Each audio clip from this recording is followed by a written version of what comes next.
Hi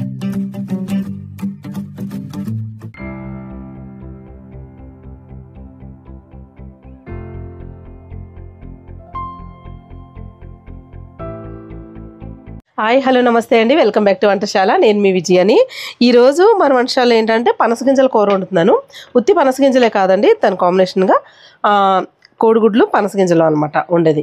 చాలా బాగుంటుందండి. ఉత్తి నాన్ వెజ్ తిన్న వాళ్ళు అయితే ఉత్తి పనసగింజల కూర వండుకున్నా కూడా అసలు అద్భుతంగా ఉంటుంది అనమాట. కూర మాత్రం చాలా బాగుంటుంది. ఏమండి, నార్మల్గా పనసగింజలు ఉత్తినే ఇలా పొయ్యిలో కాల్చుకుని తింటే ఎంత బాగుండేవో. మాకు అసలు చాలా ఇష్టంగా తినేవాళ్ళం అనమాట మేమైతేని. ఇప్పుడు కూడా నేను కాలుస్తాను అనమాట పనసగింజలు అయితేని. మీకు ఈ కూర ఎలా ఉండాలో తెలియని వాళ్ళ కోసం చూపిస్తున్నానండి. ఒకవేళ తెలియని వాళ్ళు అయితే పనసగింజల కూర వండుకుంటారా అనుకునే వాళ్ళైతే తప్పకుండా ఒకసారి ట్రై చేయండి. అలాగే పనసగింజలు హెల్త్కి చాలా మంచిది. మోకాళ్ళ నొప్పులు ఉన్న వాళ్ళకి ఇంకా మంచిది. కూర ఎలా వండాలో చూపిస్తాను. ముందుగా నేను ఏం చేశానంటే ఆల్రెడీ పనసగింజలు ఇలా తీసేసుకున్న తర్వాత కుక్కర్లో వేసేసుకుని కోడిగుడ్లు 2 ఉడకబెట్టేసాను అనమాట. మీకు చూపిస్తాను ఉండండి. ఏంటి ఇంత తక్కువ ఉన్నాయి పనసగింజలు అనుకుంటున్నారా? ఆల్రెడీ ఉడకబెట్టేసానండి. అందుకు ఇక ఇలా ఉంటాయండి. మనం ముక్కలు కోసుకుని అయినా సరే మామూలుగా పొయ్యి మీద ఉత్తిని ఉడకబెట్టుకునేటట్టయితే ఉడకబెట్టుకోవచ్చు. లేదనుకోండి కొంచెం కుక్కర్లో 1 విజిల్ 2 విజిల్స్ రానిచ్చేస్తే సరిపోతుంది అనమాట. ఇలా అయితే దీని మీద ఉన్న పెచ్చు రాదు, మనకి చాలా ఇబ్బంది అయిపోద్ది తీసుకోవడానికి. ఓకే, నేను ఇప్పుడు ఉడకబెట్టి చూపిస్తాను మీకు. ఇదిగోండి, ఇందులోనే కోడిగుడ్లు కూడా వేసేసి ఉడకబెట్టేశాను నేను. అయితే పెచ్చు మాత్రం తీసేసాను అనమాట. ఇవి మనకి పనసగింజలకి ఉన్న కలర్, అది పనసగింజలు పొట్టు మీద ఉంటుంది అనమాట, అదనమాట. అయితే ఇగోండి పనసగింజలు అయితే ఉడికిపోయి వాటర్ తీసేసి పొట్టు తీసి ఇందులోనే వేసాను మీకు చూపిద్దామని. ఇవి ఇప్పుడు ఇలాగే డైరెక్ట్గా వేసుకోకుండా ముక్కలు కట్ చేసుకుని దీని మీద ఉన్న పెచ్చు తీసేసుకోవాలన్నమాట. ఇప్పుడు చూపిస్తాను. ఇగోండి ఇలాగా కొన్ని అయితే పెచ్చు వీటిది ఈజీగా వచ్చేస్తుంది. ఈ సెకండ్ లేయర్ ఏంటంటే మనం డైరెక్ట్గా ఉడకబెట్టుకున్నప్పుడు సరిగ్గా రాదనమాట. ఇది రాకపోయినా పర్వాలేదండి, పైన ఉన్నది మాత్రం అసలు ఉండకూడదు. ఓకే, అవి తినడానికి రాదు పెచ్చు. ఇంకా మనకి మామిడికాయ ముక్కల్లోనూ లేయర్ ఉంటుంది చూడండి, పలసగా పొర ఉంటుంది, అలా ఉంటుంది అనమాట. ఇది ఎలా తీసేస్తామో దీన్ని కూడా అలాగే తీసేయాలి. కొన్ని అయితే కట్ చేస్తేనే కానీ ఇక ఇలా కట్ చేసుకుంటాను కానీ తీయడానికి రాదు, జారిపోతాయండి. ఒకసారి సరిగ్గా ఉడకలేదనుకోండి అస్సలు తీయడానికి రాదనమాట. ఇది తీసేసుకుని ముక్కలు ఎలా కట్ చేసుకున్నా సరే మన ఇష్టం అనమాట. ఇదిగోండి ముక్కలు చూడండి ఇలా కట్ చేసుకున్నాను నేను. ఇతని కోడిగుడ్లు వేయించేసుకుందాం. ఆయిల్ 1-2 గరిటెలు వేసుకోండి. ఇందులో కొద్దిగా 1 చిటికెడు పసుపు వేసుకోండి. ఎగ్స్ వేసుకోండి. పసుపు వేస్తే ఏంటంటే విడిపోకుండా ఉంటాయి అంటారు. పసుపు వేసి కొద్దిగా 1 హాఫ్ టీ స్పూన్ సాల్ట్ కూడా వేసుకోండి. వేసుకుని అప్పుడు వేయించుకోవాలి. ఇదిగోండి ఎగ్స్ అన్నీ ఇలాగ వేయించుకున్నాక తీసేసుకున్నాం పక్కకి. పెద్దవి 2 ఉల్లిపాయలు, 4 పచ్చిమిరపకాయలు. ఓకే,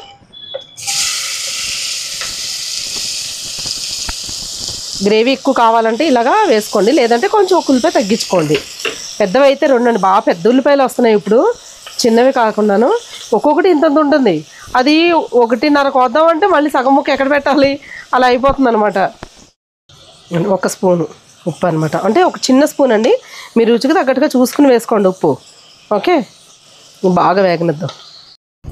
ఇదిగోండి ఉల్లిపాయలు చూడండి చక్కగా ఇలాగా వేగిపోవాలి. మీకు వీడియోలో కొద్దిగా ఏంటంటే లైట్గా కనిపిస్తూ ఉంటాయి, ఇక్కడైతే బ్రౌన్ కలర్ ఆల్రెడీ వచ్చేసింది. అందుకే నేను చెప్తాను అనమాట, అంటే కెమెరా ఫాల్ట్ వల్ల అలా కనిపిస్తూ ఉంటుంది. 1 స్పూను అల్లం వెల్లుల్లిపాయ పేస్ట్. ఇదిగో ఉల్లిపాయ వేగిపోయిన తర్వాత వేయాలి, లేకపోతే మనకి అంటుకుపోతూ ఉంటుంది అనమాట ముందే వేసేసామంటేని. అల్లం వెల్లుల్లిపాయ పేస్ట్. 1 టమాటా ఇలాగా కొద్దిగా చేతితో స్మాష్ చేసేసి, లేదంటే చిన్న చిన్న ముక్కల కింద కోసైనా సరే వేసుకోవాలి. ఎక్కువ అవసరం లేదండి, మీకు టమాటా ఫ్లేవర్ ఎక్కువ కావాలంటే వేసుకోవచ్చు, కానీ ఎక్కువ స్వీట్ అది వస్తుందని వెయ్యరు. ఆల్రెడీ పనసగింజ ఏంటంటే కొద్దిగా తీపి ఉంటుంది, అందుకు 1 టమాటా కొద్దిగా ఆ తీపి పులుపుదనం తెలియడం కోసం, రుచి కోసం వేస్తాం అంతే. ఓకే, ఈ టమాటో అలాగే అల్లం వెల్లిపాయ పేస్ట్ 2 1 నిమిషం పాటు వేగితే సరిపోద్ది.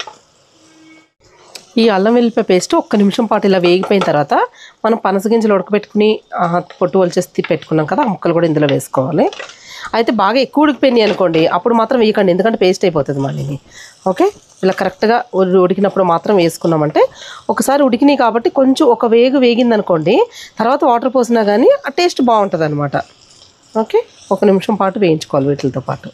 గింజలు కూడా వేసేసి కొంచెం వేగిన తర్వాత 2 స్పూన్లు ఫుల్గా కారం వేస్తాను. మీరు కారం తినేదాన్ని బట్టి, మీరు వాడే కారం ఎంత ఉందో ఘాటు దాన్ని బట్టి చూసుకుని వేసుకోండి. ఓకే, కారం వేసిన వెంటనే వాటర్ వేసేయకూడదండి, వేగాలి. పచ్చి కారం కదా, అందుకని మనకి పచ్చివాసన వస్తూ ఉంటుంది అనమాట. డైరెక్ట్గా అలాగ వాటర్ పోసేస్తాను ఇప్పుడే నేను. ఓకే, ఒక్క నిమిషం పాటు వేగనిద్దాం, ఆ కారంలో ఉన్న పచ్చివాసన పోతుంది. ఎగ్స్ వేసేసుకుందాం.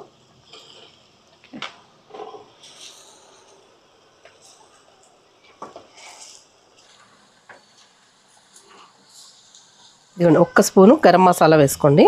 ఏదైనా సరే మీరు మీ ఇంట్లో రెడీ చేసుకుని పెట్టుకుంటారు కదా, అలాంటిది వేసుకోండి. లేదంటే ధనియాలు, జీలకర్ర, లవంగాలు, ఇలాచి ఒక 4 కొద్దిగా ఇలాగా పౌడర్ చేసేసుకుని ఉంచుకుంటే అదైనా సరే వేసుకోవచ్చు. ఓకే, ఇలా వేసేసుకుని ఇప్పుడు వాటర్ వేసేసుకుందాం. ఇందులో ఒక బౌల్ వాటర్ వేస్తాం, కొంచెం వాటర్ వేస్తున్నాం. ఇలా చూడండి, విజిల్ అయితే పెట్టట్లేదండి. ఉప్పు అది ఒకసారి చూసుకోండి, కరెక్ట్గా ఉంటే ఓకే. ఇంకా దగ్గరికి ఇలా ఊరికే వడిలుగా మూత పెట్టేసి దగ్గరగా వచ్చే వరకు ఒక మధ్యలో 2 సార్లు కలుపుకోండి. ఓకే, దగ్గరగా ఉడికినిద్దాం. కర్రీ అయితే మధ్య మధ్యలో కలుపుతూ ఉన్నానండి. రెడీ అయిపోయింది. ఒకసారి దగ్గరగా చూపిస్తాను.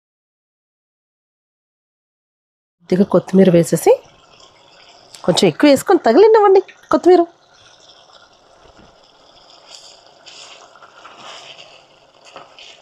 ఓకే, ఈ వేడికి ఇదే మగ్గిపోతుంది, సరిపోతుంది. ఈ మాత్రం జారు ఇదిగో ఇలా చూడండి. ఓకే, కట్టేస్తున్న స్టవ్ అయితే. కట్టేసి నేనైతే రైస్లో వేసుకొని మీకు టేస్ట్ చేసి చెప్తాను. బా సూపర్ సూపర్ సూపర్.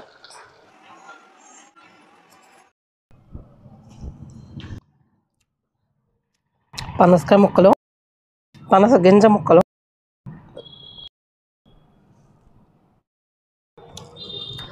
ఇదిగోండి ఈ గింజలు ఇలా పెట్టుకుని ఇలా తింటే మధ్యలో కోడిగుడ్డు తగులుతూ దా సూపర్ టేస్ట్ అండి. భలే ఉంది కూర మాత్రం. ఏ నాన్ వెజ్ పనికిరాదు, నార్మల్గా చికెన్ మటన్ అనిపిస్తుంది. అలా ఉందన్నమాట. వేడి వేడిగా రైస్లో కొద్దిగా వేడివేడి కూర వేసుకుని తినండి, ఇంకా అసలు అబ్బా ఎంత బాగుంది కదా కూర అనిపిస్తుంది. అలా ఉంటుంది అనమాట.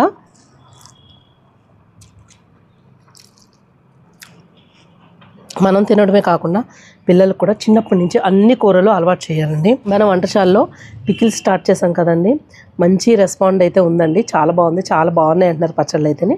అయితే మన వంటశాలలో పచ్చళ్ళు ఏంటంటే ఆవకాయ పచ్చడి ఉంది, తీపి ఆవకాయ ఉంది, తెలంగాణ ఆవకాయ ఉంది, మళ్ళీ నువ్వుల ఆవకాయ ఉంది, మళ్ళీ కాకరకాయ పచ్చడి ఉంది, అల్లం పచ్చడి ఉంది, ఇంకా పచ్చడి పేర్లు మర్చిపోతున్నాను. టమాటా పచ్చడి ఉంది, కాకరకాయ పొడి ఉంది, కరివేపాకు పొడి ఉంది, ఇంకోటి ఏంటి 2 ఉన్నాయి.